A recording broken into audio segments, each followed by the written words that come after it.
From our Toronto studios, this is the Muslim News on Muslim Network TV. Assalamu alaikum, I'm Aishah Ashraf. Our top story for today: the US last week imposed new sanctions on Pakistan's national defense complex and 3 Karachi-based companies: Affiliates International, Akhtar & Sons Private Limited, and Rockside Enterprise. Deputy National Security Advisor John Feiner raised concerns about Islamabad's intentions, citing its development of advanced missile technology.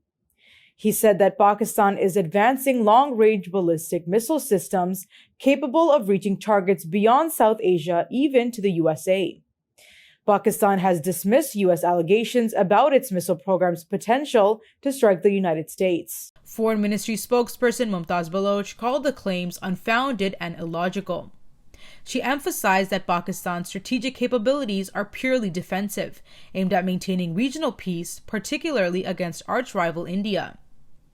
Experts argue Pakistan's missile advancements focus on countering India's military capabilities. Previously, the U.S. also sanctioned other Pakistani firms, along with those of China and the United Arab Emirates, over alleged support of weapons and drone development programs in Pakistan and Iran. The U.S. has targeted Houthi missile storage and command and control facilities in Yemen's capital, Sana'a. Earlier, a Houthi missile strike injured more than a dozen people in Tel Aviv, Israel. The Israeli military said attempts to shoot down a projectile launched from Yemen had been unsuccessful, and it landed in a public park early. A Houthi military spokesman said the group hit a military target using a hypersonic ballistic missile. In response, the U.S. Central Command bombed Houthi military sites. The Houthis, who control northwestern Yemen, began attacking Israel and international shipping shortly after the start of the Gaza War in October 2023. Israeli airstrikes have killed 58 Palestinians and wounded 86 others in Gaza in the past 24 hours. Israel also attacked the so-called safe zone of Al-Mawasi in the south of the territory, where at least 11 Palestinians were killed. 2 children were among the victims in the attack that targeted Al-Mawasi area in western Khan Yunis late Sunday, the source said. The Civil Defense Service confirmed its teams had recovered the bodies of several victims from the attack site. According to witnesses, the Israeli strikes set tents ablaze with people and civil defense personnel struggling to extinguish the fire. 6 others died while attempting to secure an aid convoy, and 2 were killed in a strike on a vehicle in Mawasi. Another airstrike on a school-turned-shelter in Nusayrat refugee camp left 3 dead, said Deir al-Balaz Al-Aqsa Martyrs Hospital. The head of the UN Agency for Palestinian Refugees decried Israel's escalation in Gaza. Israel's war in Gaza so far has killed at least 45,317 Palestinians and wounded 107,713 since October 7, 2023. Last month, the International Criminal Court issued arrest warrants for Israeli Prime Minister Benjamin Netanyahu and former Defense Minister Yoav Gallant for war crimes and crimes against humanity in Gaza. Israel also faces a genocide case at the International Court of Justice for its deadly war on Gaza. Israeli settlers set fire to the Bar al-Walidain Mosque in the village of Marda in the occupied West Bank. Governor Abdullah Kamil Absalfit said it reflects escalating settler violence, which has surged since the Gaza War began in October 2023. Residents reported settlers, often protected by Israeli forces, have targeted Palestinian villages repeatedly. The United Nations considers Israeli settlements in the West Bank illegal under international law. This year alone has seen more than 1,400 settler attacks in the region, amplifying fears among Palestinians. The attack highlights growing tensions in the occupied territories as calls mount for international intervention to halt the violence. Thousands gathered in the Syrian city of Idlib to attend a concert organized by the London-based humanitarian organization Syria Relief. It is a symbol of life returning to normalcy in Syria under opposition-controlled areas, with residents celebrating newfound freedoms.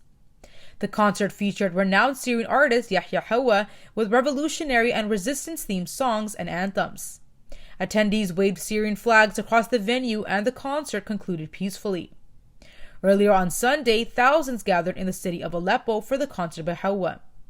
The Ba'ath Party's 61-year rule officially ended on December 8th when Assad fled the capital to Russia, where he and his family sought asylum.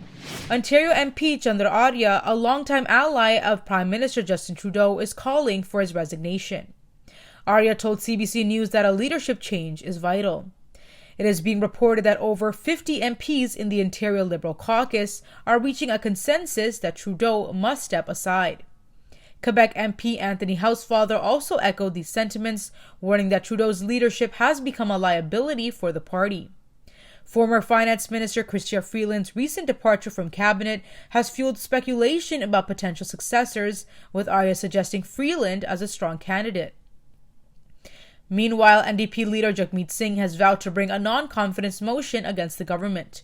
Trudeau, however, remains out of sight as cabinet members pledge to continue their work for Canadians amid growing uncertainty.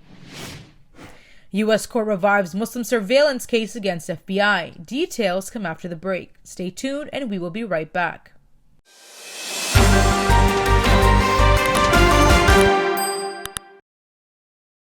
Welcome back. A U.S. Court of Appeals has partially revived a lawsuit alleging improper FBI surveillance of Southern California's Muslim community.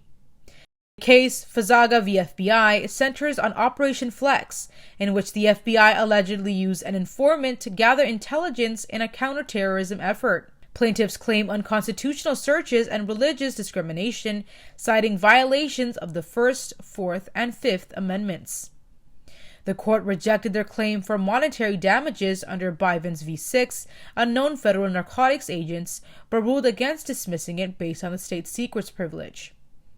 The court clarified privileged information could be excluded without dismissing the case. It reversed the dismissal of the plaintiffs' religious discrimination claims, remanding them to the district court for further proceedings.